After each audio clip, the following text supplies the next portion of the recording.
Today is probably the hardest day I've had this year. This is the saddest news for me personally. I don't even know how to react to this. I just found out about it. So let me give you guys a little context here, okay? Back in September of 2021, there was a PlayStation showcase.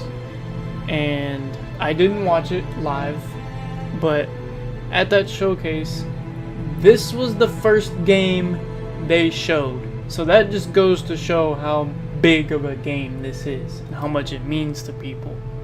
If you don't know what this game is, it's Star Wars Knights of the Old Republic, made in 2003.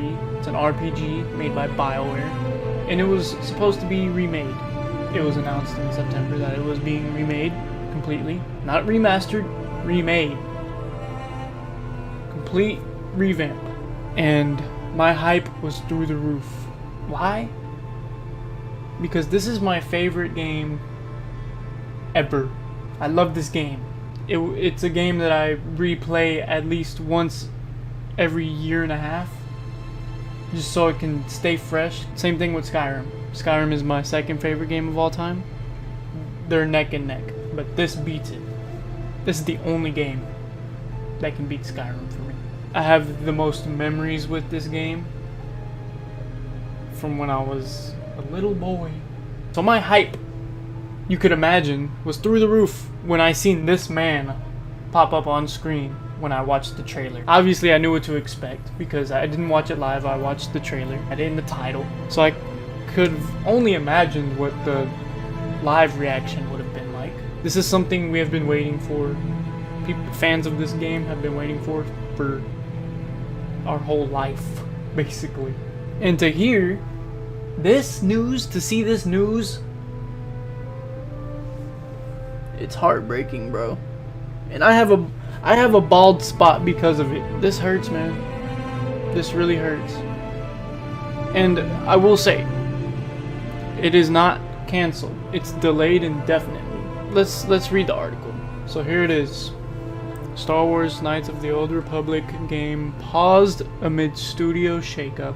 I'm just gonna paraphrase, delayed indefinitely as Aspire Media try to figure out what comes next. The developers of the game, they abruptly fired the game's art director and design director, which is huge.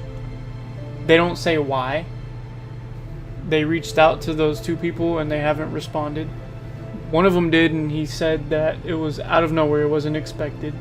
In a series of meetings throughout July, Aspire's two studio heads told employees that the project is on pause and that the company will look for new contracts and development opportunities. Basically meaning they're just not even gonna focus on the game. Sony, I really hope you do something about this. If you can, if you have the power to, please do something about this. And the developer, they're known for porting older games to like mobile, Switch, other consoles, and they do a pretty good job at it. But it does say in here, we'll get to it in a minute, right now, they finalized the demo of the game on June 30th to show production partners at Lucasfilm and Sony.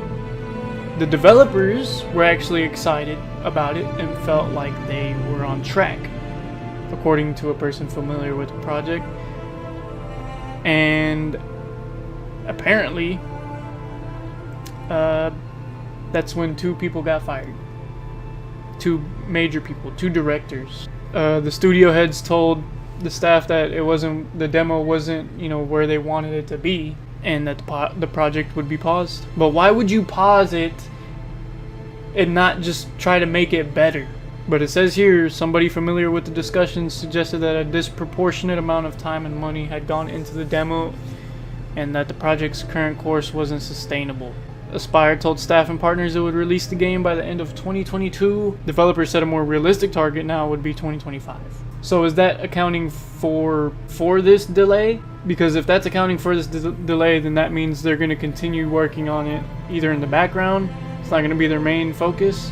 That's the only thing I can think of, because if that's not the case, then 2025 isn't even realistic. It would have to be way later than that until Unless they find somebody within this year or next year to help develop, they find the right people, then yeah. This hurts my soul. This really hurts.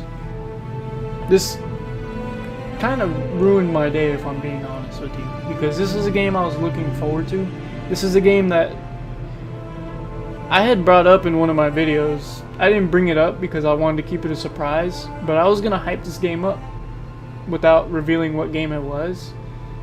And then when it came out, I was gonna do a full freaking playthrough, or I was gonna stream it and then do highlights of it, but I was gonna have the playthrough on freaking YouTube. I was gonna make it a staple of this channel. Like, it was gonna be the game. I wanted to make a video on it because now you guys know that this is the game that I've been waiting for a very long time. I want nothing more than this game. I don't care. This is the only game I was looking forward to because I have dreamed of seeing this game modernized. But hopefully things get better. Us KOTOR fans, we can never have anything nice. We can't get a show or a movie, and we can't get the freaking game remade. Even when it seemed like it was really happening, everything is there. And somehow it still gets messed up. Somehow. Why is it that our favorite games, and I'm not just talking about with this game, but why is it that our favorite games get handed over to the wrong freaking people? Whether it be Star Wars games, Halo, Call of Duty, freaking, you could think of a bunch of other games, I'm sure. Some of your favorite games from the past that have been given to new developers, and it is just not the same. It doesn't have that magic. And that's something I kind of feared with this remake a little bit, but I still wanted to see it modernized. I didn't care. I just wanted to play as Revan again. And I will be covering this. I will be covering this. I'm not like news channel or anything like that, but I will cover this game because this is my favorite game of all time, hands down. If you also haven't noticed, I use their music sometimes, like their background music from the games, in a lot of my videos, like the vlogs and stuff. If you look at the descriptions, sometimes I put their music down there. It's in the background playing because it's some of the best freaking music. And ironically, the guy that did most of the music for KOTOR did almost all of the music for Skyrim. Too many people want this game. We're gonna be there, and this is gonna be our freaking game, bro. This is gonna be our game. If there's a collector's edition for it and the game is actually coming, I'm getting that freaking collector's edition. I don't care.